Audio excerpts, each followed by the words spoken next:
The dog froze over a patch of frozen ground, and the men offering $18,000 suddenly stopped smiling. A steel hatch groaned somewhere beneath Ethan's boots as cold air rushed out of the mountain. Koda barked once, then backed away with his ears pinned flat. From the tree line came the faint crunch of gravel, followed by the soft click of a truck door closing. Ethan tightened his grip on the rusted brass key, realizing someone else had been waiting for this place long before he arrived. What do you think Koda found beneath that mountain? The phone started ringing just before sunrise. Ethan Brooks didn't answer it. He lay awake in the driver's seat of his faded blue pickup, staring through a windshield clouded by the night's condensation. A cold orange glow from the truck stop sign flickered across the glass, blinking every few seconds like a distant warning beacon. He hadn't really slept. He rarely did anymore. Beside him, Koda slowly lifted his head. The German shepherd never barked when the phone rang. Instead, he watched Ethan with calm amber eyes, waiting to see which version of his owner had woken up this morning.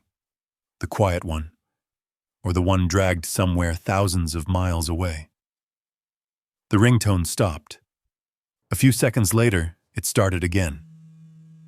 Ethan rubbed both hands across his face before reaching for the phone. Yeah. Mr. Ethan Brooks? His voice was dry. Who's asking? My name is Daniel Mercer.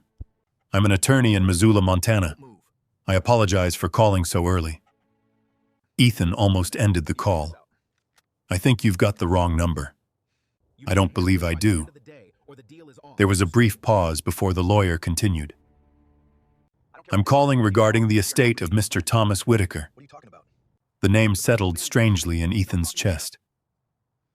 Whitaker. Not family. Not exactly. His father had served beside Thomas Whitaker more than 30 years earlier, long before Ethan enlisted. He remembered the old man visiting once when he was a boy. Tall, quiet, the kind of man who watched more than he spoke. He hadn't seen him since. I heard he passed, Ethan said.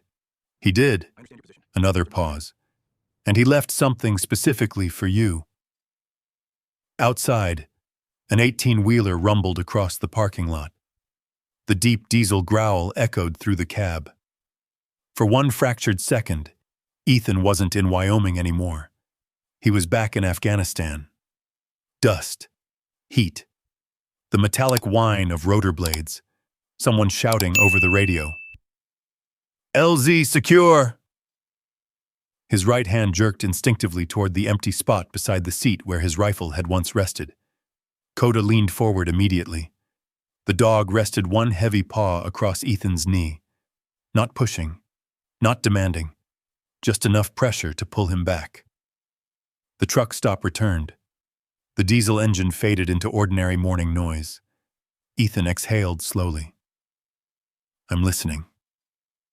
Mr. Mercer explained everything carefully. Thomas Whitaker had never married. He had no children. Several distant relatives had declined the inheritance. Years earlier, he had amended his paperwork. One name remained. Ethan Brooks. The estate wasn't much. 72 acres deep in Montana's Bitterroot Mountains. A weathered cabin. A neglected access road. No electricity. No modern utilities. County records valued everything at less than $10,000. I don't understand, Ethan finally said. Neither did I. The lawyer almost sounded amused, but Mr. Whitaker was very specific. Silence stretched across the line. He wanted you to have it. By mid-morning, Ethan was sitting inside a small legal office overlooking downtown Missoula. Rain tapped softly against the windows. Daniel Mercer slid a worn leather folder across the desk. Inside were property maps, tax records, a faded photograph of a cabin disappearing beneath towering pine trees. Then came something unexpected. Another envelope, older than everything else, handwritten, for Ethan Brooks. The paper had yellowed around the edges. Inside lay three objects: a deed, $412 in cash, and a single brass key attached to a cracked leather tag. The key felt unusually heavy. Its teeth were longer than normal, cut into an unfamiliar pattern, almost military. Ethan turned it over. "No idea what this opens?" he asked. Mercer shook his head. "It arrived with the original transfer paperwork almost 15 years ago." He hesitated. "Mr. Whitaker instructed us never to separate the key from the property." Before Ethan could ask another question, Mercer opened another folder. "This came in yesterday. A printed offer. Professional.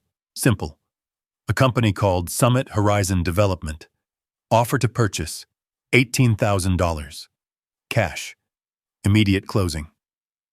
"They've renewed this offer 3 times over the last year," Mercer explained. "They seem unusually interested. For a worthless mountain cabin?" "So it appears." Ethan looked again at the faded photograph. Broken porch, collapsed chimney, trees swallowing everything. Nothing about it looked valuable. Nothing. You could walk away today with $18,000. Mercer folded his hands. "For someone rebuilding his life." He didn't finish the sentence. He didn't have to.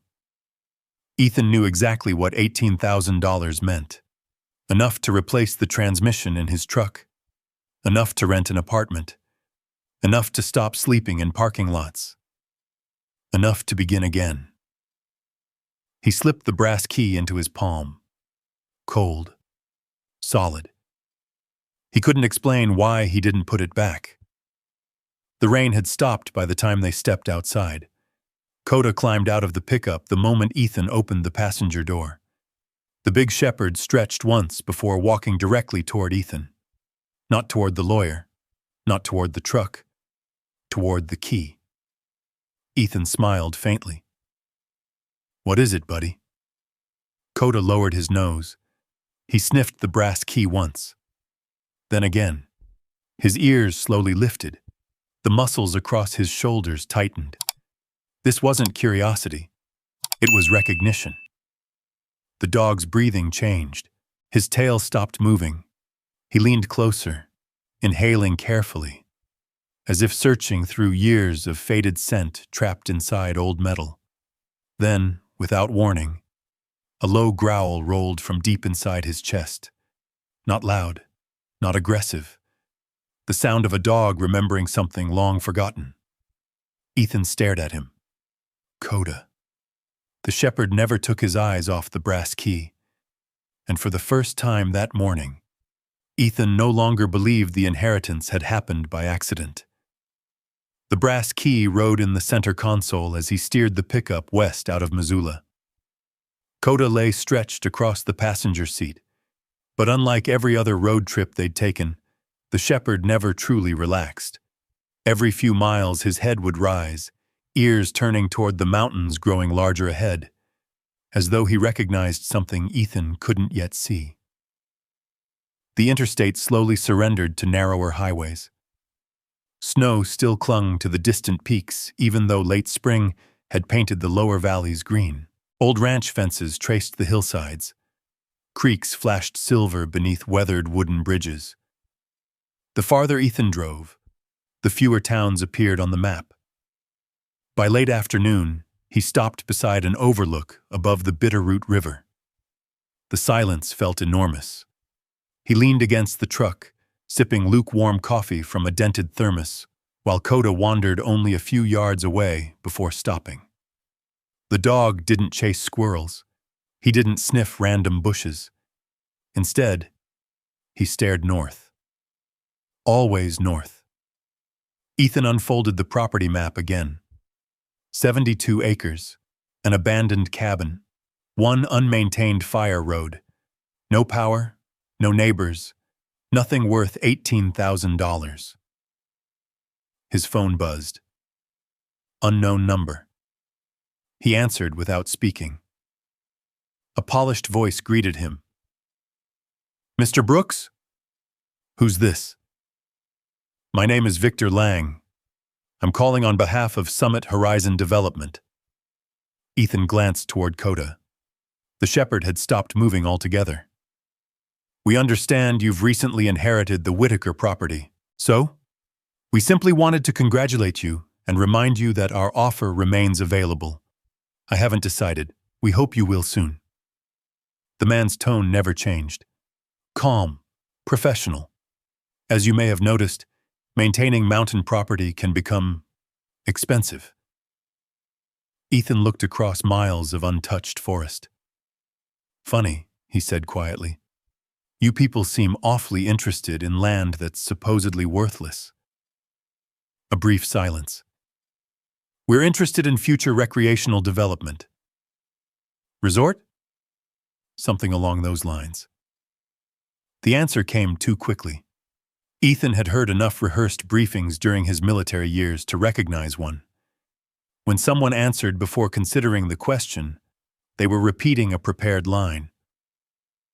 I'll think about it. He ended the call. Koda was already standing beside him. The dog pressed his shoulder gently against Ethan's leg, almost as if reminding him they still had a long drive ahead. Night settled over the mountains before Ethan found a turnout overlooking a narrow valley. He never liked campgrounds. Too many people. Too many blind spots. Old habits. He backed the truck toward a cluster of boulders, giving himself only one direction another vehicle could approach. Engine off. Lights off. He walked a slow circle around the clearing. Tracks. Mostly deer. One elk. Nothing fresh. Satisfied, he whispered almost unconsciously. Perimeter clear. The words escaped before he realized he'd spoken them. Koda completed his own patrol, nose low, moving the edges of the clearing before returning to the truck without being called. The routine felt familiar, comforting, as though neither of them had forgotten. Dinner was canned stew warmed over a small camp stove. Koda finished his meal first. Instead of lying down, he positioned himself facing the road. Watching. Always watching. Sometime after midnight. Crack! A sharp snap echoed somewhere beyond the trees. Ethan's eyes opened instantly. His breathing didn't change. His body moved before his mind caught up. He slid silently from the truck. One hand reached automatically toward the empty space beside the seat where his rifle should have been. Nothing. Only the flashlight. His heart hammered. The wind shifted. Another crack. Branches. Then, whoomp.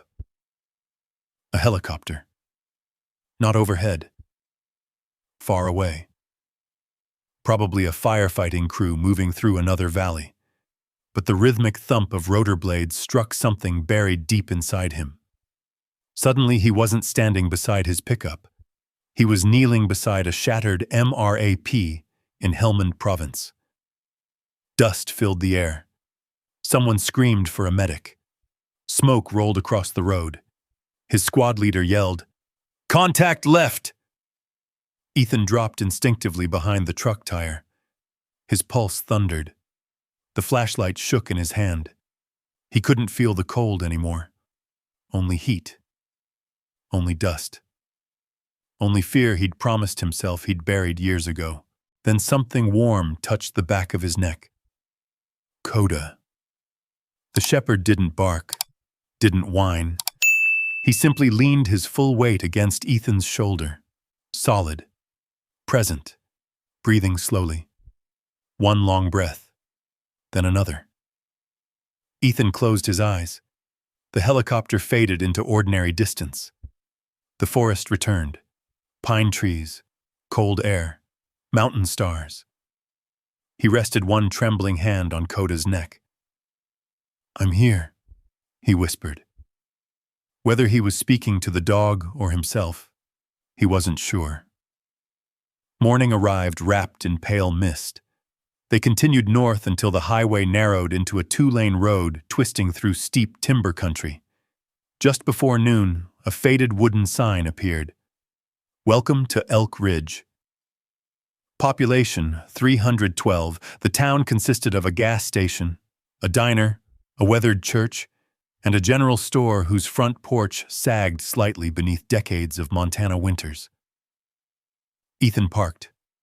The bell above the store door jingled softly. Inside smelled of pine boards, coffee, leather boots, and machine oil. Behind the counter stood an elderly man with broad shoulders, silver hair, and reading glasses hanging from a cord around his neck. He looked up only once. "You passing through?" "Maybe." Ethan placed the folded property map on the counter. "I'm looking for the Whitaker place." The old man's eyes settled on the map, then on Ethan, finally, on the brass key lying beside it. His expression changed. Not surprise, recognition. He removed his glasses slowly. "I haven't seen that key in 20 years. You know it?" The old man nodded almost imperceptibly. "My name's Harold Benson." He looked toward Koda, who had quietly walked beside the counter. The shepherd wasn't growling. He was studying Harold with careful, steady eyes. Harold looked back at Ethan. "If Thomas Whitaker left you that key..." He paused long enough for the silence to become uncomfortable.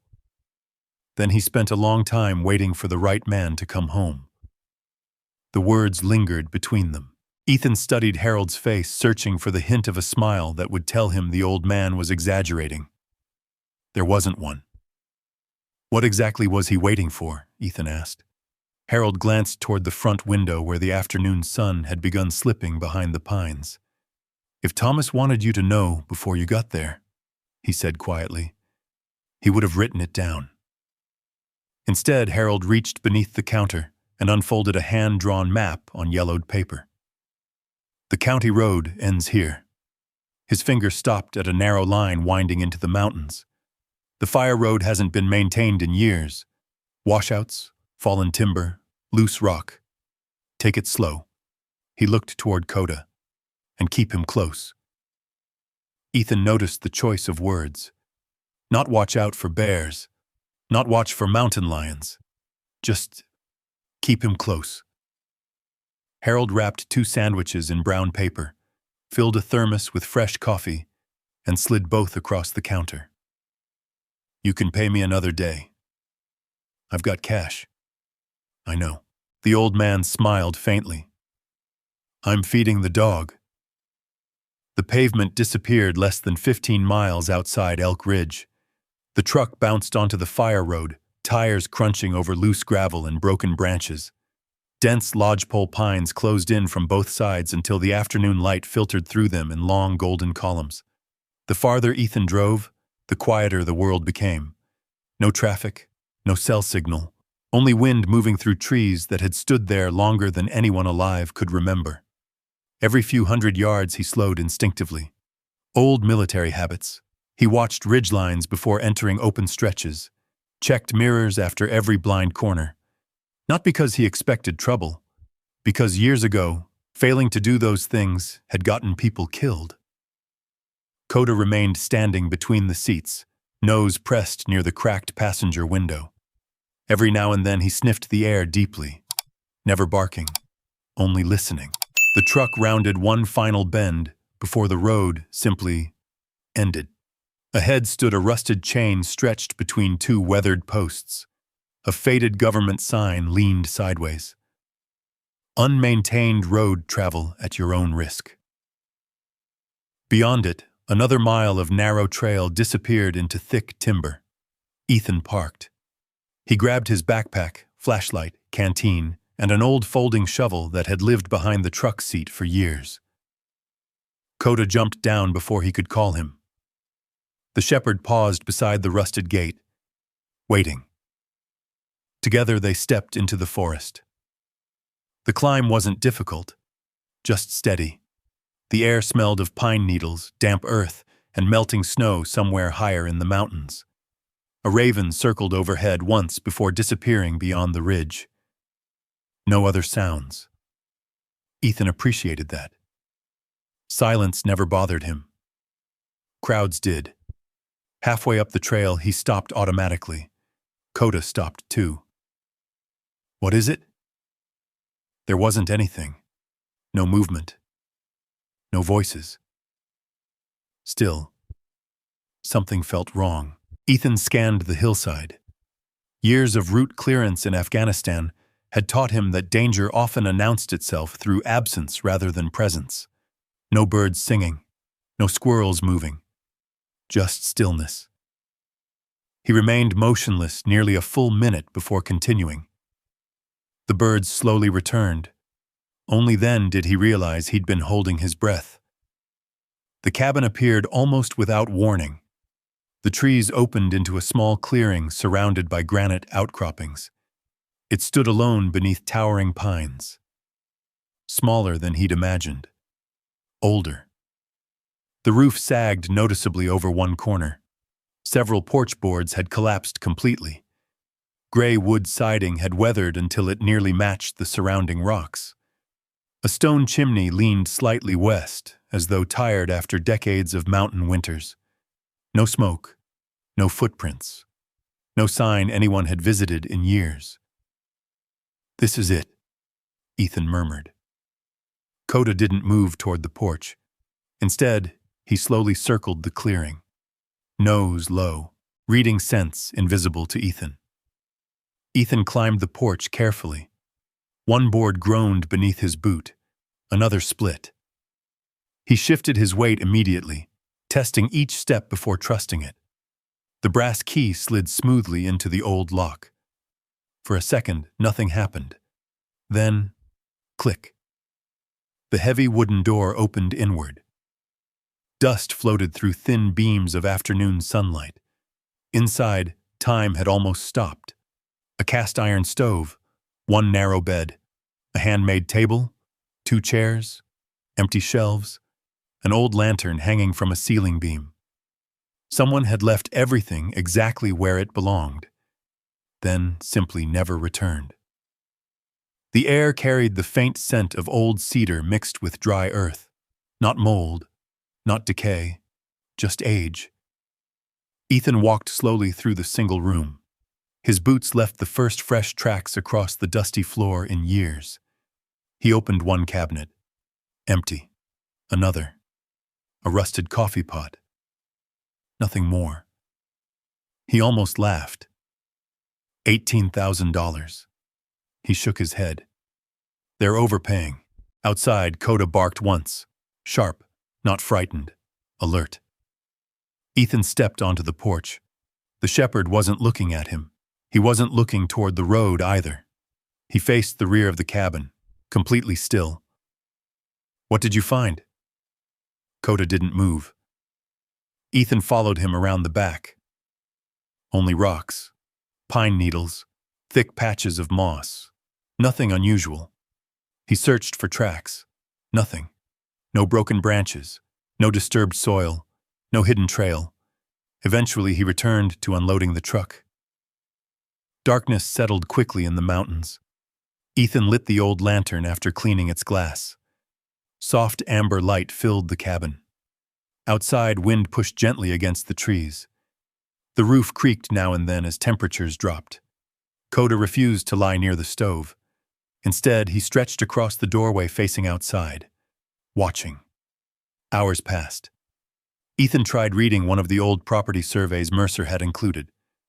The words blurred. Sometime after midnight. Bang! The sheet metal patch on the roof snapped violently under a sudden gust. Ethan exploded out of bed. His heart slammed against his ribs. The lantern tipped. For one horrifying instant, mortar impact. Incoming. Find cover. Move! He dropped instinctively beside the bed frame before realizing there was no explosion. No radio traffic. No shouting. Only wind. His breathing remained fast. His hands shook. Across the room, Koda walked over without making a sound. The shepherd lowered himself beside Ethan, then gently rested his head across Ethan's wrist. The shaking slowed. Outside, the wind continued whispering through the pines. Inside, Ethan leaned back against the wall. "I'm getting too old for this," he whispered. Koda answered by pressing a little closer. Neither of them slept much after that. Morning sunlight spilled through the dusty windows. Ethan stepped outside carrying 2 mugs of instant coffee. The mountains looked peaceful enough to make the previous night feel impossible. Then he noticed Koda. The shepherd wasn't interested in breakfast. He wasn't chasing birds. He wasn't exploring. He stood behind the cabin, staring at one frozen patch of ground beneath an old pine tree. Without looking away, he began to dig. Pine needles scattered behind Koda's paws in quick, determined bursts. Frozen soil gave way inch by inch beneath him until his claws struck something solid. Clink. The sound was unmistakably metal. Koda stepped back and looked at Ethan. No barking, just patient expectation. Ethan grabbed the folding shovel from the porch and knelt beside the hole. Years of working as an Army combat engineer had taught him not to rush around anything buried underground. He brushed away the dirt with slow, careful movements instead of driving the shovel deeper. "Easy," he muttered, more to himself than to the dog. The metal wasn't large. A narrow cylinder, roughly 3 feet long, one end capped with threaded steel. Whoever buried it had wrapped it in thick rubber before covering it with layers of gravel and packed soil. It wasn't something hidden in a hurry. It was something meant to survive. Ethan lifted it free. Despite its age, almost no rust marked the surface. He carried it onto the porch, wiped away decades of dirt with an old shop rag, and slowly unscrewed the cap. The rubber seal resisted at first, then released with a soft hiss. Inside rested 3 carefully wrapped bundles, an oilskin notebook, a rolled survey map, and another key. This one was smaller than the brass key Thomas Whitaker had left him. Blackened steel, military grade, stamped with a tiny engraving. P.W. Ethan turned the notebook over. No title, only a faded date. He opened the first page. The handwriting was precise. Block letters. The kind instructors encouraged during military engineering courses because every measurement had to remain readable under stress. If someone other than the intended recipient finds this, leave now. Nothing buried here belongs to greed. Everything buried here belongs to truth. Ethan read the line twice. Koda lay beside the porch steps, watching the tree line instead of his owner. The notebook continued. Construction Log Project Wren Site, Alpha. Primary Engineer, Thomas Whitaker, former U.S. Army Corps of Engineers. The next several pages contained measurements, concrete mix ratios, load calculations, ventilation notes, drainage diagrams. Every entry looked more like an engineering log than a diary, yet scattered between technical notes were personal observations. Visibility from Western Ridge remains excellent. Tree cover adequate. Entrance camouflage holding. If I don't finish this, someone else must. Ethan frowned. This isn't a cabin journal. He unrolled the survey map. It showed the 72 acres in remarkable detail. Rock formations, seasonal creeks, elevation lines. Near the northern edge appeared a small hand-drawn symbol, a circle. Beside it, PW, the exact same letters engraved on the steel key. By midday, Ethan had read nearly 40 pages. The deeper he went, the stranger the notebook became. There were no references to treasure, no mention of weapons, no hidden fortune. Instead, repeated observations about groundwater, granite stability, concrete curing times, filtered ventilation, structural redundancy. This wasn't a survival bunker built by a frightened man. It had been designed by an engineer. Methodically, patiently, professionally, someone had invested years into building something beneath the mountain, something intended to last generations. Koda suddenly lifted his head. His ears locked forward. A faint mechanical buzzing drifted through the trees. Ethan heard it a second later. Not bees, not power lines, rotors, small, electric, drone. His posture changed instantly. He didn't panic. He moved, notebook under one arm, map folded. He reached down, gripping Koda gently by the harness. Tree cover. They crossed the clearing in seconds, slipping beneath dense pine branches, where broken shadows concealed them from above. The buzzing grew louder. A white quadcopter floated over the cabin. Civilian model. Camera mounted beneath the frame. It hovered with unnatural stillness. Watching. Recording. Ethan crouched without exposing himself. His breathing slowed automatically. Observe first. Move second. One of the first lessons every convoy engineer learned. Never reveal your position unless you understand theirs. The drone drifted slowly around the cabin, paused over the porch, turned once toward the back clearing where Koda had dug. Then, after less than a minute, it climbed, banked east, disappeared beyond the ridge. Neither Ethan nor Koda moved for another 30 seconds. Only after the forest returned to silence did Ethan step into the open. No hikers, he said quietly. No survey crews. His eyes scanned the ridgeline. Nothing. No vehicles. No people. Just trees. Still, someone now knew the cabin wasn't empty anymore. Late that afternoon, he continued reading. Near the back of the notebook, the handwriting changed. Not weaker, more urgent. Several pages had been removed completely. Only jagged edges remained. The final surviving page contained a single paragraph. No measurements, no calculations, no engineering notes. Only one sentence written with heavy pencil pressure. If Ranger 1 ever comes home, he'll know where to look. Ethan stared at the words. Ranger 1. Not a place. Not a project.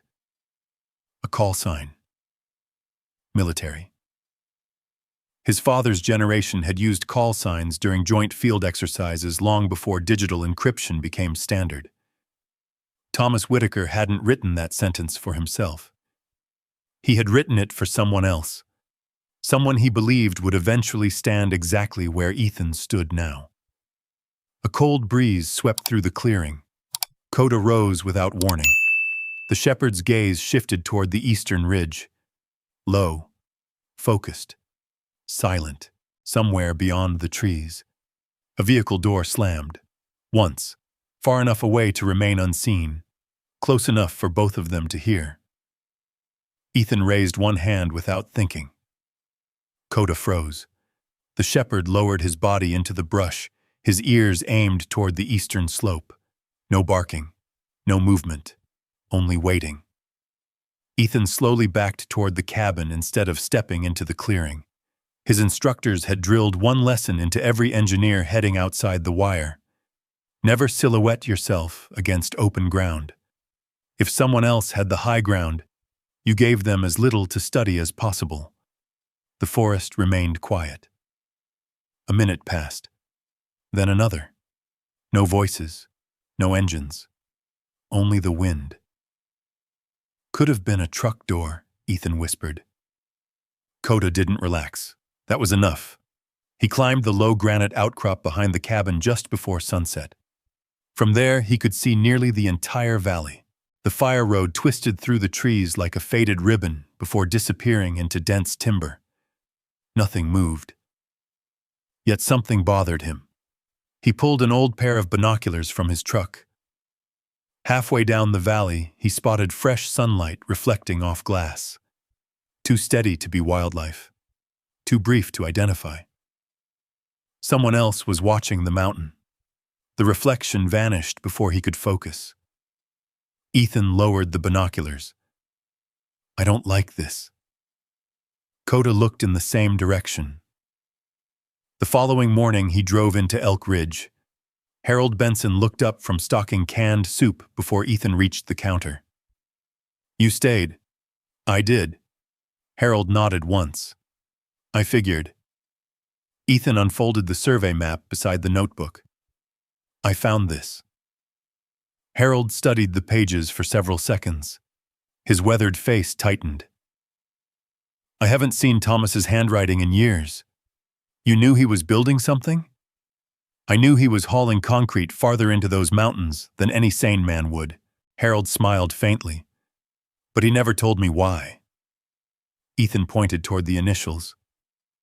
"Project Wren." Harold slowly shook his head. He never spoke those words. The bell above the store door jingled. 3 men entered wearing expensive hiking jackets far too clean for mountain roads. One of them glanced briefly toward Ethan before pretending to browse camping supplies.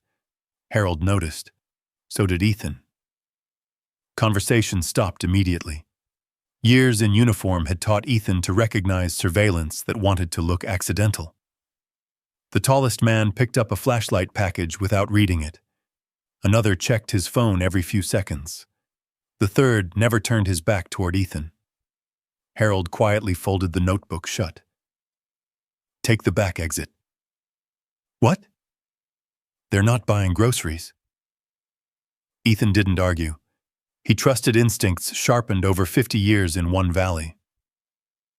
Harold led him through a narrow stockroom smelling of cedar and coffee. A rear door opened beside stacked firewood. Before Ethan stepped outside, Harold handed him a folded receipt. "Don't open it until you're gone." 5 miles outside town, Ethan finally unfolded the paper. On the blank back, Harold had written only one sentence. "They started asking about your land before Thomas died." Ethan read it twice, then slipped it inside the notebook. That changed everything. The company hadn't discovered the property after the inheritance. They had already been waiting. Near the cabin, Ethan parked several hundred yards short of the clearing and continued on foot. Another habit. Never drive directly into an uncertain position. Koda trotted slightly ahead.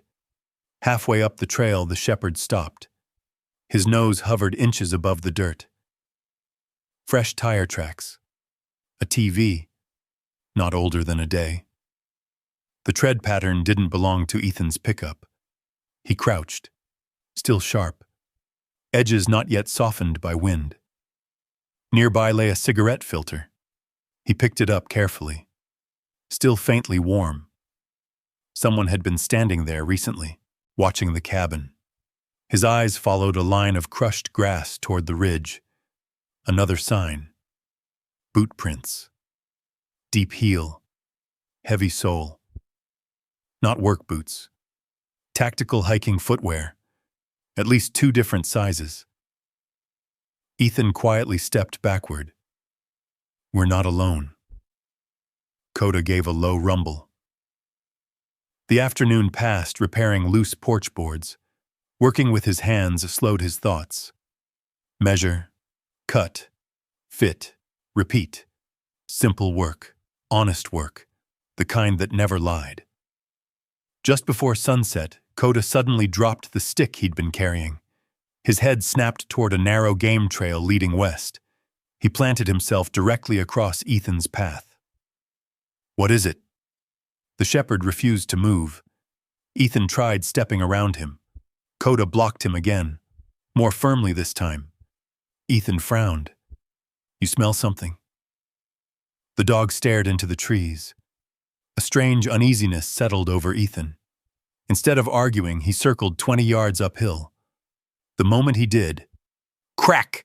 A towering dead pine exploded downward across the exact stretch of trail where he'd intended to walk. The trunk slammed into the ground with a deafening crash, throwing branches and dirt through the air. Had he taken 3 more steps, it would have crushed him. Ethan stared silently at the fallen tree. The break wasn't fresh. The trunk had been partially cut. Not enough for anyone to notice. Just enough that a strong gust would finish the job. His stomach tightened. That wasn't an accident. He knelt beside the stump. Clean saw marks. Recent. Someone had weakened the tree. Whether it had been meant for him or not. Someone had prepared that trail. He slowly looked toward the surrounding forest. Every shadow suddenly felt occupied. He rested one hand against Koda's neck. "You saved me again." The shepherd leaned lightly into him. Nothing more, as if it were the most ordinary thing in the world. Night settled early beneath heavy clouds. Ethan secured the cabin door and extinguished the lantern before midnight. Darkness filled the room. Outside, rain began tapping softly against the roof. Koda remained awake near the doorway. Hours later, the shepherd's ears lifted. A faint crunch. Gravel. Outside. Then another. Footsteps. Ethan silently reached for his flashlight. Koda slipped through the broken doorway before Ethan could catch his harness. No. A sharp crack shattered the silence. Not loud. Suppressed. Wood splintered beside the porch. Koda yelped once, then disappeared into the darkness beyond the trees. "Koda!" Ethan lunged through the cabin doorway without thinking. Rain stung his face. The flashlight beam sliced through sheets of falling water, catching only broken branches and drifting mist. "Koda." Nothing. Then, a low whine. Off to the right. Ethan dropped into a crouch automatically, keeping below the cabin windows. Whoever had fired that shot might still be watching. He moved the way years of route clearance patrols had taught him. Short bursts, pause, observe, listen. No second shot, no voices, only rain. Another whine. He found Koda beneath a fallen cedar 20 yards from the porch. The German shepherd was standing, but barely. Blood darkened the fur along his left shoulder. The bullet had grazed him. Not deep, still bleeding. "Oh, buddy." Ethan knelt beside him, one hand searching gently beneath the thick coat. No exit wound. Good. That meant it hadn't penetrated. He pulled a trauma bandage from the small IFAK he still carried in his truck. Every veteran had habits they never completely abandoned. Ethan's first aid kit was always stocked, always within reach. He clipped away enough fur to see the wound. Clean groove. Heavy bleeding, but mostly muscle. Koda never growled, never pulled away. He simply kept watching the darkness beyond Ethan's shoulder. Still guarding. Even now. Ethan wrapped the pressure bandage carefully. "There you go." The shepherd licked Ethan's wrist once. That small gesture hit harder than the gunshot. "You don't get to quit on me," Ethan whispered. "You hear me?" Dawn arrived under low gray clouds. The rain had washed away nearly every footprint around the cabin. Nearly. One remained. Near the porch. A single boot print pressed deep into soft earth. Wide heel. Aggressive tread. Not Ethan's. He photographed it with his phone before covering it with a plastic bucket to protect it from further weather. Then he examined the cabin wall. The bullet had punched clean through one porch post before disappearing into the trees. Deliberately low. Not a warning fired into the air. Someone had aimed. By noon, Koda was moving better. Not running. Walking. The shepherd refused to stay inside despite Ethan's repeated commands. Instead, he limped slowly around the clearing, nose working constantly. He stopped beside a narrow creek running behind a cluster of granite boulders. Ethan followed. "You thirsty?" Koda ignored the water. Instead, he climbed onto one moss-covered rock and began sniffing the ground around its base. The behavior looked strangely familiar. Exactly the same focus he'd shown before uncovering the buried journal. Ethan crouched. The topographic map from Thomas's notebook suddenly returned to his mind. Northern boundary. Granite outcrop. PW. He pulled the folded survey map from his jacket, compared the terrain. Creek, ridgeline, 3 large boulders, everything matched. This is it. The largest granite slab appeared completely natural, until Ethan noticed something that didn't belong. Rainwater pooled everywhere, except along one perfectly curved line, barely visible. A seam, too smooth to be natural. He brushed away layers of fat moss with his gloves. Steel, painted decades ago to resemble weathered rock. Koda barked once, excited. Ethan's pulse quickened. He cleared more dirt. A circular steel hatch slowly emerged from beneath years of pine needles and packed earth. No. He ran both hands across its surface. Cold, solid, industrial. Exactly the sort of reinforced construction he'd helped build overseas. Not civilian. Military. The black steel key from the journal suddenly made sense. He inserted it into a recessed lock hidden beneath the moss. It fit perfectly. The mechanism turned halfway, then stopped. Counterlock. He smiled despite himself. Thomas hadn't built this for convenience. He'd built it to survive. For nearly 3 hours Ethan worked, digging, clearing decades of compacted soil from around the hatch, using the folding shovel, then the pry bar from inside the cabin.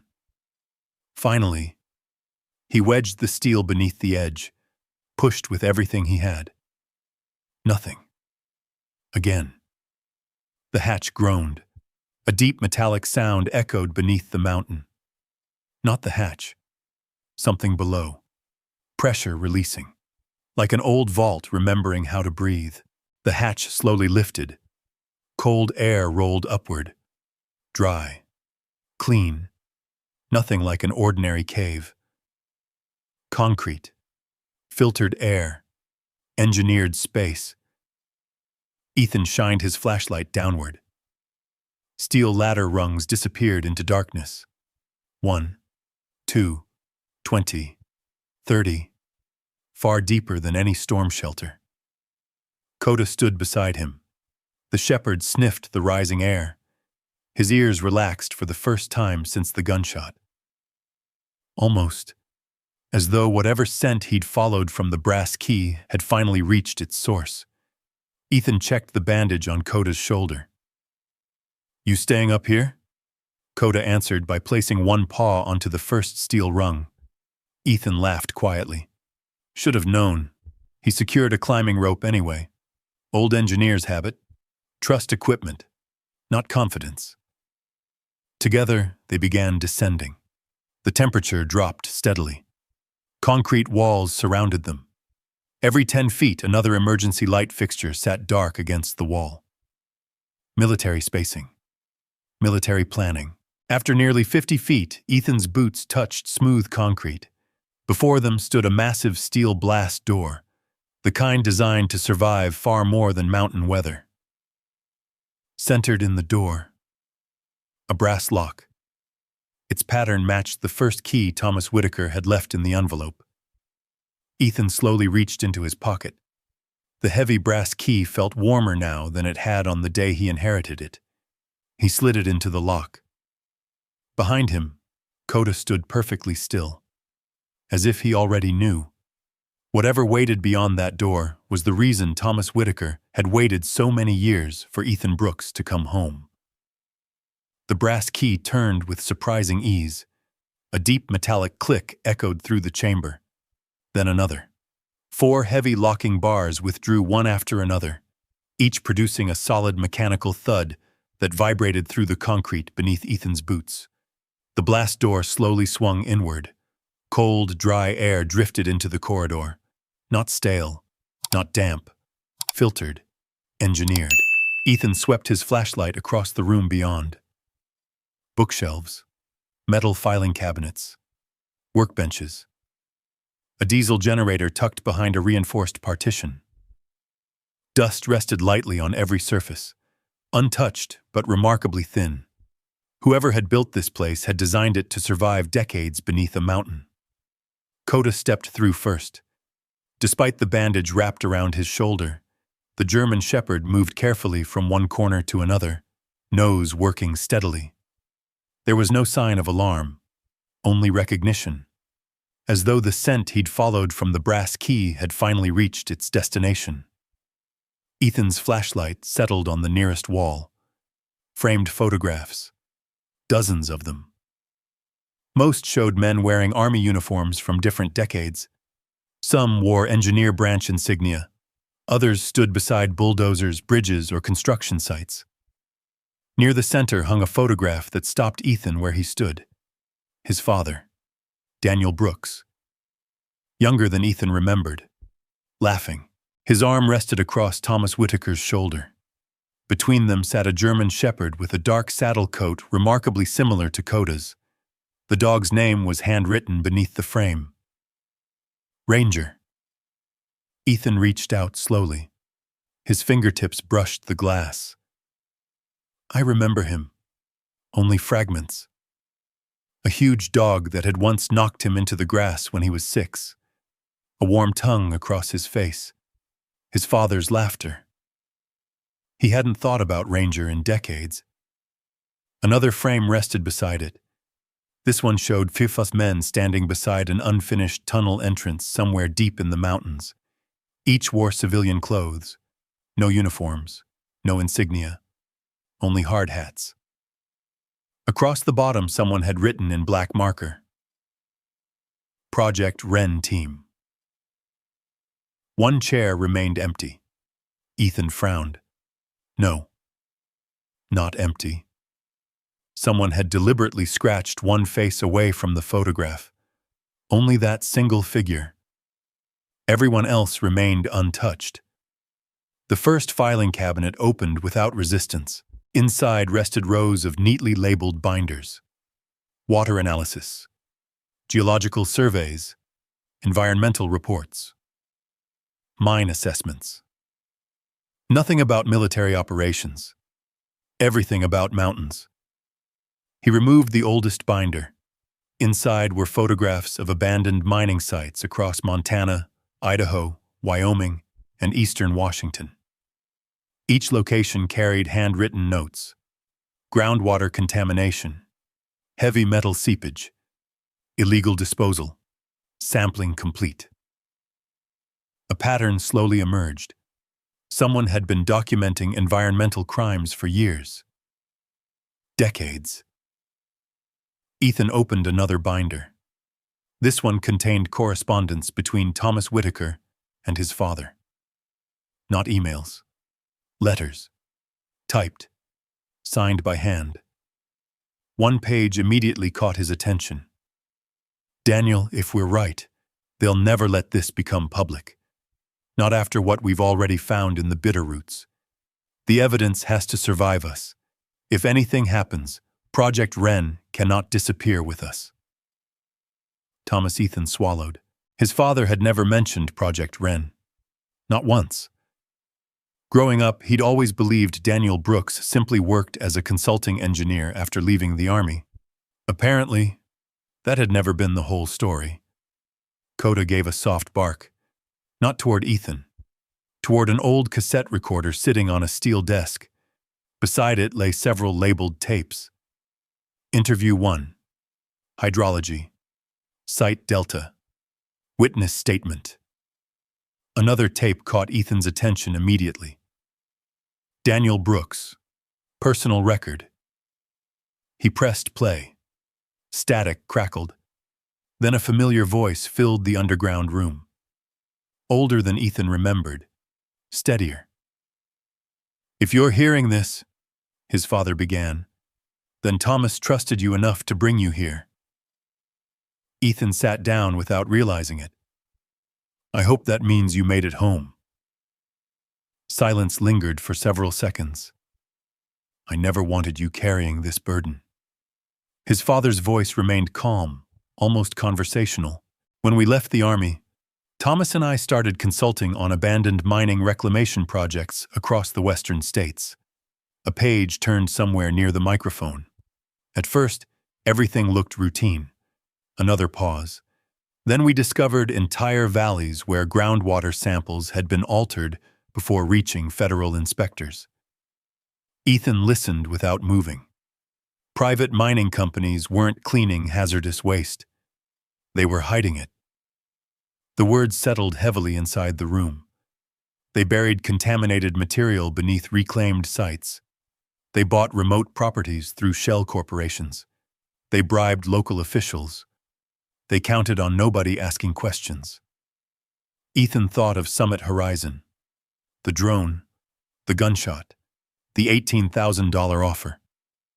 None of it had been about a forgotten cabin. His father continued. When Thomas and I started collecting evidence, we realized something else. We weren't the first. There were people before us, and some of them never came home. The tape clicked briefly. When his father's voice returned, it sounded quieter. I don't think the accidents were accidents anymore. Ethan closed his eyes. The official report had always said his father's truck lost control during an early snowstorm outside Butte. No witnesses. No investigation beyond weather conditions. Just an accident. His breathing slowed.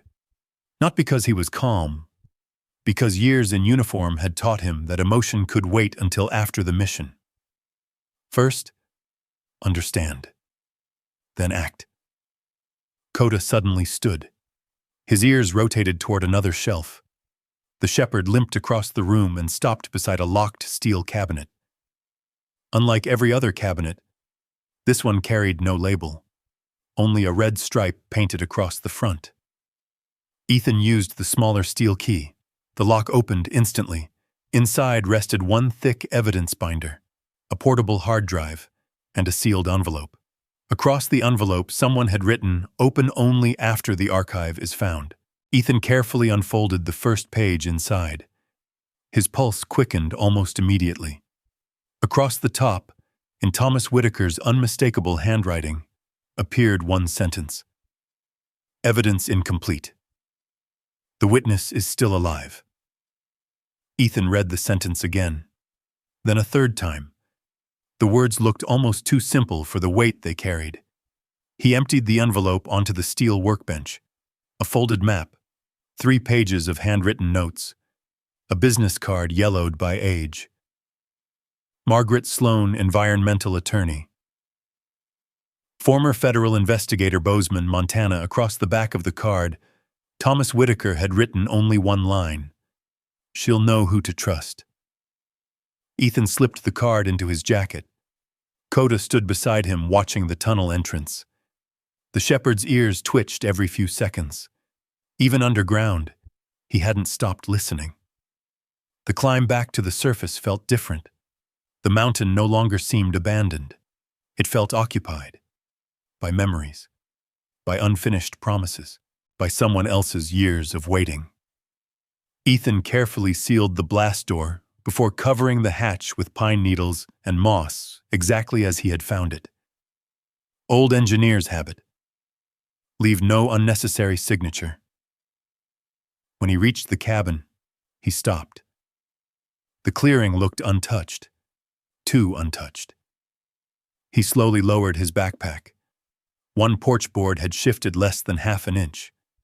Most people would never notice. He did. Someone had stepped onto the porch while he was underground. Not long ago. He looked toward Koda. The shepherd had already noticed.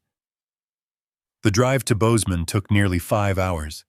Koda slept most of the way, though every bump in the road made his injured shoulder twitch. Ethan reached over occasionally, scratching gently behind the dog's ear. You picked one hell of a week to get shot. Koda opened one eye, then rested his head back on the seat. Margaret Sloan's office occupied the second floor of an old brick building overlooking the Gallatin River. There was nothing flashy about it. No marble lobby, no expensive furniture. Only shelves filled with environmental law books and framed photographs of rivers, forests, and mining reclamation sites. The woman who opened the office door looked to be in her late 60s, Gray hair tied neatly behind her head, sharp blue eyes, the kind that assessed a room before entering it. "You must be Ethan Brooks, I am." She looked down at Koda. "And you must be the one Thomas mentioned." The shepherd wagged his tail once. Margaret smiled faintly. He always trusted dogs more than politicians. She stepped aside. "Come in." For nearly 3 hours, Ethan laid every document across her conference table. The journal, the engineering logs, his father's recordings, Project Wren. Margaret never interrupted. She simply read, occasionally adjusting her glasses, occasionally writing short notes. When she finally leaned back in her chair, the room remained silent. I wondered if Thomas had finished it. Finished what? She rested one hand on the old notebook. Protecting the evidence. She looked directly at Ethan. "What you've brought me is enough to reopen investigations that died 20 years ago." She slid one folder aside. "But," Ethan recognized the hesitation, "there has to be more. There always is." Margaret nodded. "Courtrooms don't care about suspicion. They care about evidence." She tapped one page. "This archive proves systematic concealment." She tapped another. "Your father's recordings establish intent." Then she looked toward the envelope. "But the living witness," her expression changed. "If he's still alive, he becomes the bridge that connects everything." As evening settled outside, Margaret locked every document inside a fireproof cabinet. "Leave nothing in your truck tonight." "I wasn't planning to." She nodded approvingly. "You think like your father." Ethan almost smiled. "I think like somebody who learned to keep his head down." Before leaving, Margaret handed him a small business envelope. "My direct number. No voicemail. If you call, I answer." Dark clouds gathered over the mountains during the drive home. Rain began just after sunset. Koda suddenly lifted his head, not toward the windshield, toward the air vents. His nose twitched repeatedly. "What is it?" The shepherd stood despite his injured shoulder. Then he growled. Low. Focused. Ethan caught it a second later. Burned oil. Fresh exhaust. Not his own truck. Headlights appeared behind them. Far back. Then closer. Black pickup, no company logo, no license plate on the front bumper. The truck stayed exactly 4 car lengths behind. Never passing. Never falling back. Ethan checked the rearview mirror again. Still there. He turned onto an older county road. The truck followed. His heartbeat slowed instead of quickening. Training. Observe first. Confirm pattern. He took another unexpected turn. Still followed. Contact. The word escaped before he realized he'd spoken it aloud. Koda was already standing, watching through the rear window. Ahead, an old wooden bridge crossed a narrow mountain creek. Ethan eased off the accelerator. The bridge looked weathered but usable. Then Koda exploded into motion. The shepherd lunged across the cab, slamming both front paws against Ethan's chest. The steering wheel jerked sideways. "What?" Koda barked furiously. Not at the truck behind them, at the bridge. Ethan hit the brakes. Hard. The pickup stopped barely 15 feet short of the entrance. One heartbeat later, the black truck accelerated. Instead of slowing, it roared straight toward the bridge. Its headlights flooded the rain. The massive vehicle hit the first planks, and the entire center span collapsed into the creek below with a deafening crack. Water exploded upward. Broken timbers vanished beneath the current. The pursuing truck skidded sideways, barely avoiding the collapsing edge before swerving into the trees. Ethan threw the transmission into reverse. "Koda!" But the shepherd was already gone. Somewhere during the chaos, he'd leaped through the half-open passenger window. Ethan spotted him only for an instant. A dark shape racing toward the rushing water. Then, the weakened riverbank gave way beneath Koda's injured front legs. The German shepherd disappeared into the swollen creek. Koda! Ethan was already moving before the splash reached his ears. The icy current swallowed the shepherd instantly, carrying him beneath broken timbers from the collapsed bridge. Rain hammered the creek, turning the water into a churning ribbon of brown foam. Without thinking, Ethan jumped. The cold struck like a punch to the chest.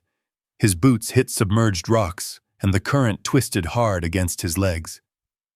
Years earlier, Army instructors had taught him never to fight moving water head-on. Angle across it. Keep your footing. Let the current spend its strength. Koda! A flash of black fur appeared downstream. The shepherd struggled toward the bank, but his injured shoulder refused to cooperate. Ethan lunged. His fingers caught the harness. The current pulled both of them another 6 feet before Ethan drove one knee against a half-submerged log and wrapped his free arm around it. For several seconds, neither of them moved. Water roared past. Then, inch by inch, Ethan pulled Koda toward shallow ground. They collapsed together on the muddy bank. Koda coughed, shook violently, then struggled to his feet before Ethan could stop him. The shepherd immediately turned toward the road. Still guarding. Still searching. "You stubborn fool," Ethan whispered, resting his forehead briefly against Koda's neck. "You almost gave me a heart attack." Koda answered with a slow wag of his tail. By the time they reached the nearest emergency veterinary clinic in Bozeman, midnight had come and gone. Dr. Allison Pierce met them at the entrance. The older veterinarian examined Koda carefully, while Ethan waited in the hallway, soaked to the skin. 10 minutes felt like an hour. Finally, she stepped outside. The bullet wound stayed clean. Ethan exhaled. The shoulders bruised from the fall, but nothing's broken. She smiled gently. He's tougher than he looks. Ethan glanced through the treatment room window. Koda was lying quietly on a blanket, watching the hallway instead of resting, waiting, the way he always did. While Ethan filled out paperwork, his phone vibrated. Unknown number, again. He answered. Brooks. The familiar polished voice returned. "Mr. Brooks, Victor Lang. I heard your dog had quite an evening." Ethan's grip tightened around the phone. "You've been following me. I prefer the term informed." Silence settled between them. Then Lang continued. "Our company has reviewed the situation. The previous offer no longer reflects the property's potential." Ethan said nothing. "We're prepared to offer $2 million. The number hung in the air. $2 million. Enough money to erase every debt. Enough to buy a home. Enough to never worry about another paycheck." Lang's voice softened. "No court battles. No paperwork headaches. No more accidents." The last sentence arrived almost casually. Almost. Ethan stared through the clinic window. Koda had finally fallen asleep. One front paw twitched occasionally beneath the blanket. Dreaming. Maybe running. Maybe remembering. "I know what you're buying," Ethan said quietly. A pause. "I'm not selling. Think carefully." "I already did." "You don't understand what's buried on that mountain." "No." Ethan looked toward the sleeping shepherd. "I think I finally do." He ended the call. The following morning, Margaret Sloan arrived before Ethan had finished his second cup of coffee. He hadn't called her. She simply walked into the clinic carrying a leather briefcase. "I assumed they'd make another offer." "They did." "How much?" $2 million. Margaret nodded without surprise. "That tells us everything." She spread several folders across a waiting room table. We're done collecting. We start preserving. For the next 2 days, they worked almost without stopping. Every notebook from Project Wren was scanned, every engineering drawing photographed, every cassette recording digitized. Thomas Whitaker's journal, Daniel Brooks's recordings, environmental reports, maps, photographs, everything. Margaret insisted on documenting every transfer, date, time, who handled each item, who witnessed it. The chain of custody matters as much as the evidence itself, she explained. If anyone challenges one, they challenge everything. Ethan understood. Military engineers kept records the same way. Every bridge, every explosive, every demolition charge. Documentation kept people alive. Late the second night, they returned to the underground archive. The diesel generator hummed steadily somewhere beyond the storage room. Its rhythmic vibration echoed faintly through the concrete. Thump, thump, thump. Ethan stopped walking. His breathing shortened. The sound changed. No longer a generator. Rotor blades. A Black Hawk settling toward a dusty landing zone. Someone yelling coordinates. Incoming casualties. He smelled diesel exhaust that wasn't there. Felt Afghan dust against his face. His hands clenched automatically. Margaret noticed immediately, but didn't speak. She simply remained where she was. Across the room, Koda stood. The shepherd walked slowly toward Ethan. No barking, no whining. He nudged Ethan's elbow once, then picked up the folded property map lying on the table. He carried it several feet away before dropping it deliberately at Ethan's boots. A simple interruption, something tangible, something real. Ethan blinked. The concrete room returned. The generator became a generator again. He bent down and scratched behind Koda's ears. Good catch. Margaret pretended not to notice. It was the kindest thing she could have done.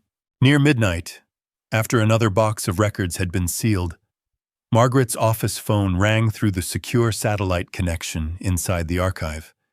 She listened for less than a minute, then looked at Ethan. Her expression had changed completely.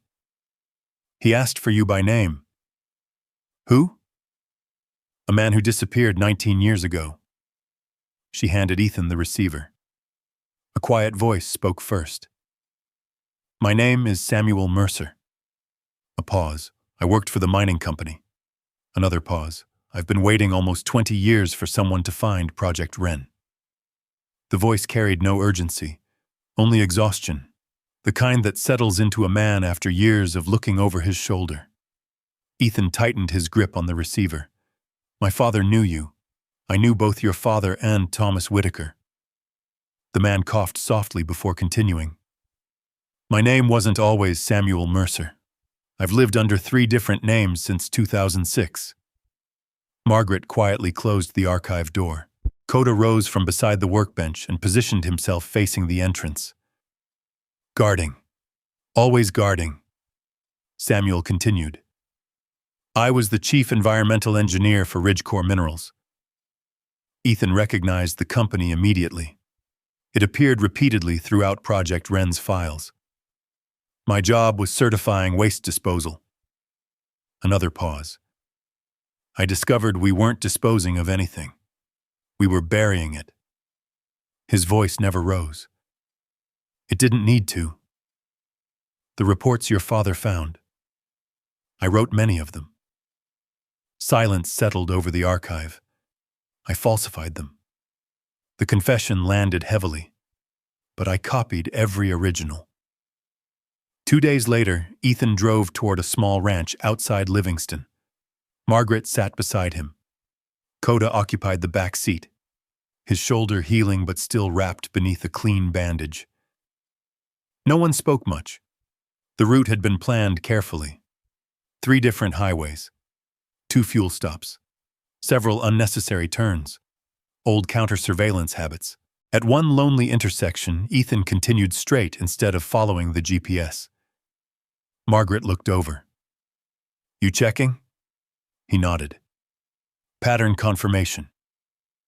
A gray SUV appeared behind them 15 minutes later, maintaining distance, never passing. Ethan turned onto an old Forest Service road marked closed to through traffic. The SUV followed. "Still there," Margaret said quietly. Ethan's expression never changed. Ahead, another dirt road branched sharply downhill through dense timber. No sign, barely visible. Koda suddenly stood, his ears locked toward the narrow trail. He barked once, short, certain. Ethan smiled faintly. Good call. He cut the wheel hard. The pickup bounced onto the forgotten logging road. Pine branches scraped both sides of the truck. Loose gravel sprayed behind them. The SUV overshot the turn completely before disappearing around the main road. Within seconds, they were alone. Margaret looked at Ethan. "I never would have seen that road. I almost didn't." He glanced into the rearview mirror. Koda did.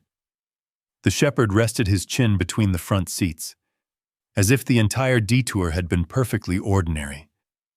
Samuel Mercer lived in a weathered cabin overlooking a broad Montana valley. No mailbox, no name, just a split-rail fence and stacks of firewood cut with military precision. The old man opened the door before they knocked. He looked nearly 70, broad shoulders softened by age, weathered hands, eyes that never stopped scanning. Former field engineer. Ethan recognized the posture immediately. Inside, coffee already waited. Samuel slid a thick cardboard box onto the kitchen table. "I've been adding to it every year." The lid came off. Engineering reports, internal company memos, shipping manifests, satellite photographs, environmental sampling logs. Every document carefully dated, every page preserved inside waterproof sleeves. "I couldn't stop them," Samuel said quietly. "So I documented everything." He reached into the bottom of the box. This, he lifted a small cassette recorder, was the meeting. Ethan frowned. "What meeting?" "The one where your father's name first appeared." Samuel pressed play. Static, then muffled voices. A conference room. Someone discussing contamination reports. Another voice interrupted. "The Brooks engineer keeps asking questions." Another replied calmly. "Handle it before the regulators notice." The tape continued. No lawsuits, no publicity, no loose ends. The room fell silent. Samuel stopped the recording. "I walked out that afternoon. I never went back." He looked directly at Ethan. "Your father wasn't killed because he was wrong. He was killed because he was right." No one spoke for several seconds. Ethan stared at the recorder. All those years. The official report. The snowstorm. The brake failure. His mother's quiet acceptance. None of it had been the whole story. Margaret carefully cataloged every document. Date, source, witness present, photographs, digital scans, chain of custody. Nothing happened casually anymore. Everything became evidence. Samuel watched quietly. Thomas would have approved. Margaret smiled. So would have Daniel. Before leaving, Samuel handed Ethan one final envelope. "I was told to give this only if you came yourself." Inside rested a handwritten list. Federal investigators, independent laboratories, journalists, university researchers, people Thomas Whitaker had trusted. Many had retired. Several had passed away. Enough remained. Project Wren suddenly felt much larger than one mountain.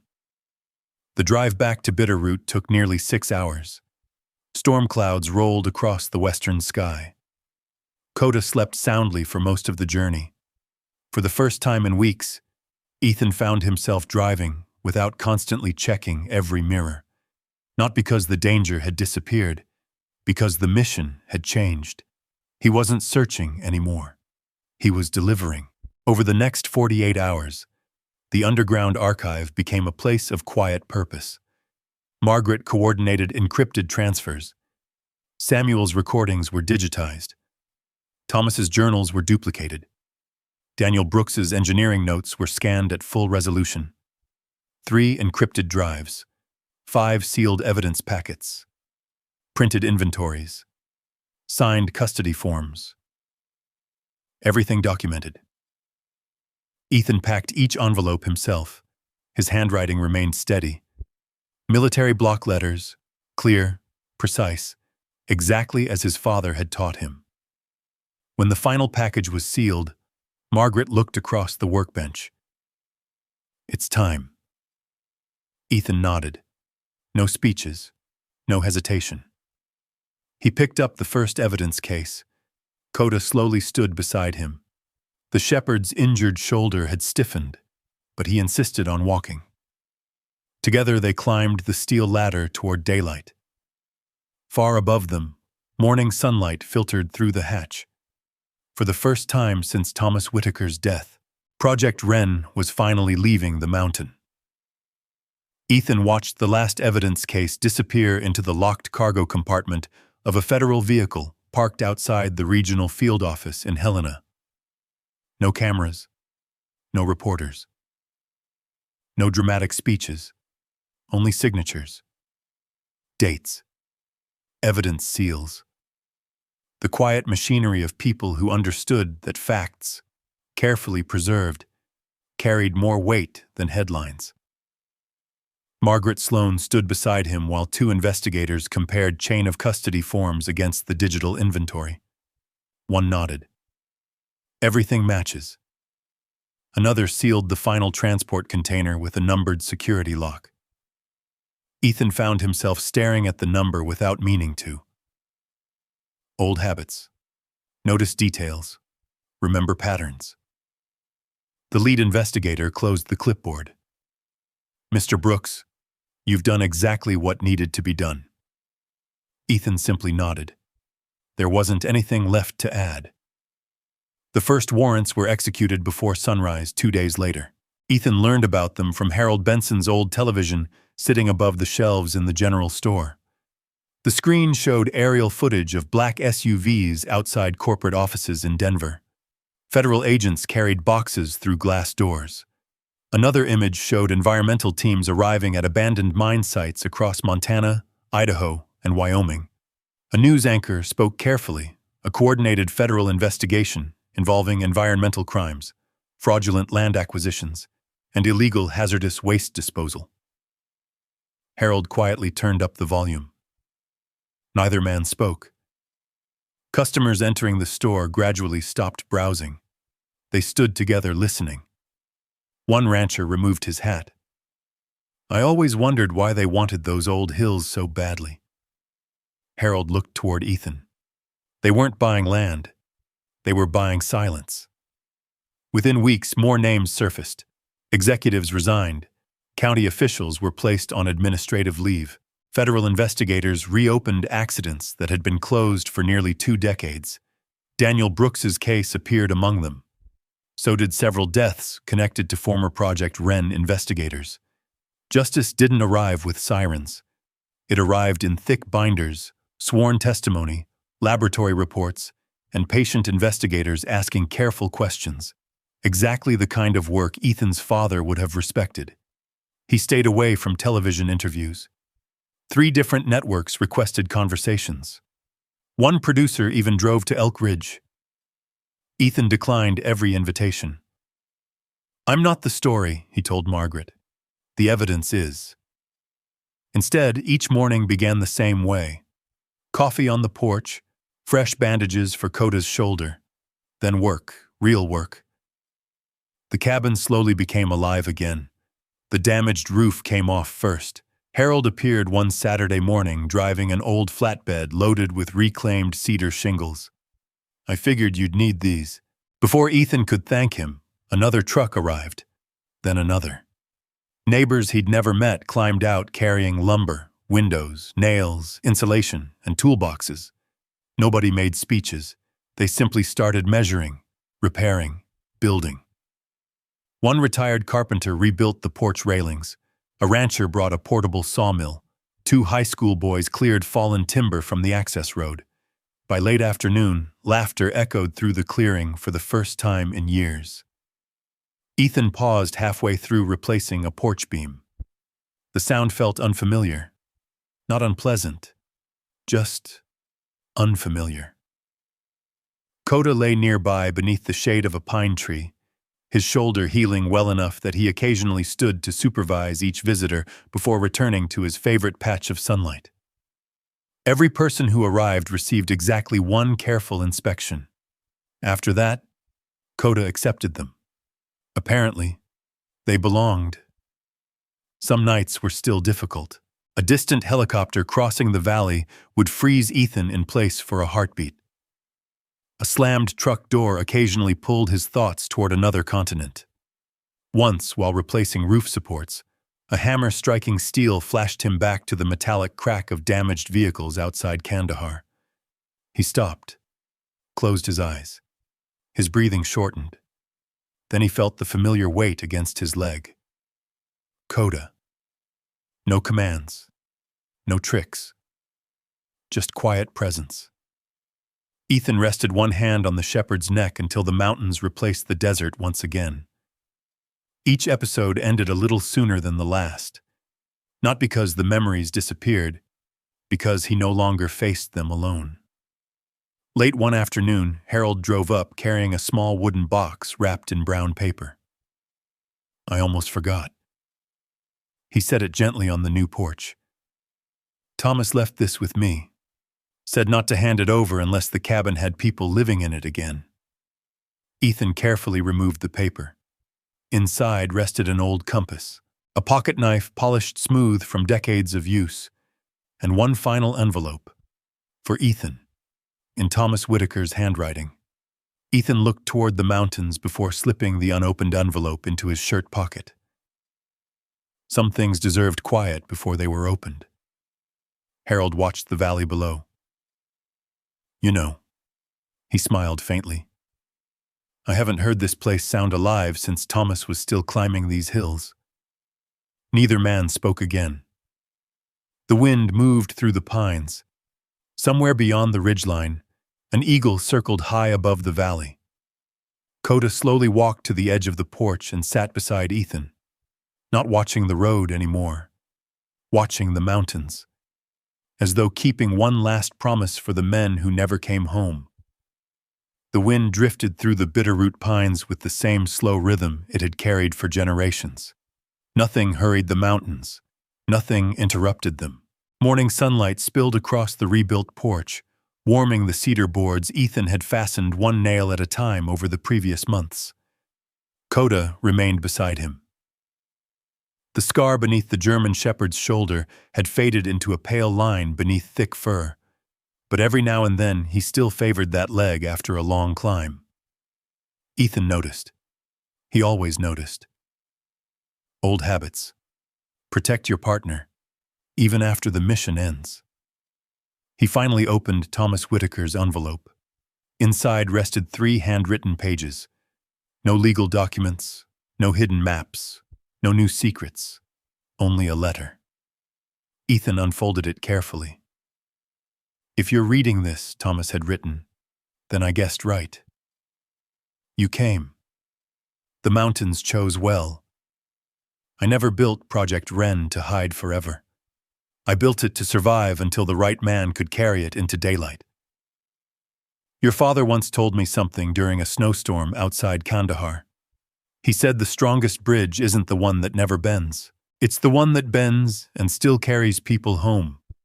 I think he was talking about himself. I think he was talking about you. Thank you for finishing what we could not. The rest belongs to the future.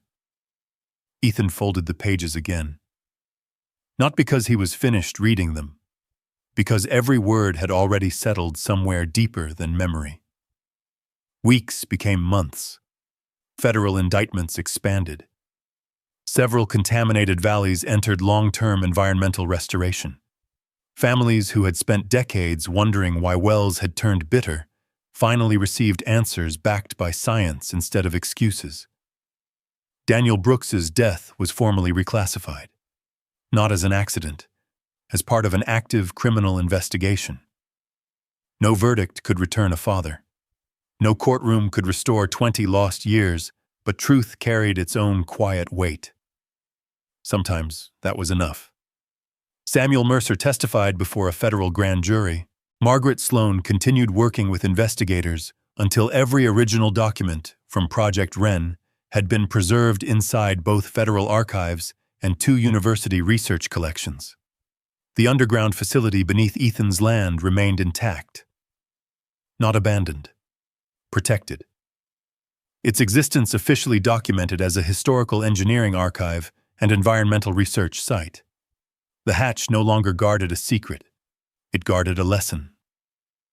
Visitors occasionally arrived now. Graduate students, military historians, environmental engineers, young soldiers transitioning back to civilian life. Some came searching for Project Wren. Most left talking about Thomas Whitaker, about Daniel Brooks, about ordinary people who quietly refused to surrender the truth. Ethan rarely led the tours himself. He preferred repairing fences, splitting firewood, walking the property with Koda. But sometimes he would unlock the steel door below the mountain and simply let visitors stand inside the archive. Silence often taught more than speeches. One crisp October morning, almost exactly a year after receiving the inheritance, Ethan opened Thomas's engineering log. The final completed entry remained exactly as Thomas had written it. Roof secure, archive sealed, waiting. The next page stood empty. He sharpened an old carpenter's pencil, then began writing. October 14th. Archive inspected. Evidence preserved. Project Wren completed its final mission. He paused. Outside, Koda barked once from the porch. Not an alarm, just a reminder that morning had fully arrived. Ethan smiled to himself before continuing. The mountain remains protected. The cabin stands. The road is open again. People returned. He hesitated one final time, then added the last sentence. We're finally home. He closed the journal. The brass key rested beside it on the table. Its worn edges reflected a narrow beam of sunlight slipping through the cabin window. For months, the key had represented mystery, then responsibility. Now, it simply belonged. Like the cabin, like the mountain, like him. That evening, Ethan carried 2 mugs of coffee onto the porch. Out of habit, he looked toward the empty chair where Thomas might once have sat. The chair stayed empty, yet it no longer felt lonely. Koda stretched, walked down the porch steps, and followed the familiar trail toward the overlook above the valley. Ethan followed. Neither hurried. At the ridge, they stopped together. Far below, autumn light rolled across endless forests of pine and fir. The repaired access road curved gently through the trees. Smoke rose from distant ranch houses. Life continued. Simple, steady, honest. Koda sat first. Ethan lowered himself beside him. For several long minutes, neither moved. No helicopters echoed across the valley. No explosions waited beyond the ridgeline. No voices from another continent followed him into the quiet. Only wind. Only birds. Only the soft breathing of the oldest friend he had left. Ethan rested one hand against Koda's neck. The shepherd leaned gently into him. We're home, Ethan whispered. Koda looked toward the mountains one last time, then back at the man he had refused to leave. The morning sun climbed higher above the bitter roots. The pines answered with a quiet song carried by the wind. And somewhere beneath their roots, Project Wren rested exactly as Thomas Whitaker had hoped. Not as a forgotten secret, but as a promise that finally found its way home. If this story stayed with you until the very end, leave a simple one in the comments so I know you made the journey with Ethan and Koda all the way home. And tell me this: if someone offered you millions of dollars to walk away from the truth, would you take the money or protect what was right? I'd love to read your thoughts. If you enjoy heartfelt stories about loyal dogs, courageous veterans, hidden mysteries, and ordinary people who choose to do the right thing, be sure to subscribe and turn on notifications. There are many more unforgettable stories waiting just ahead. Until next time, take care of the people who stand beside you, and never underestimate the quiet promises that can change a life.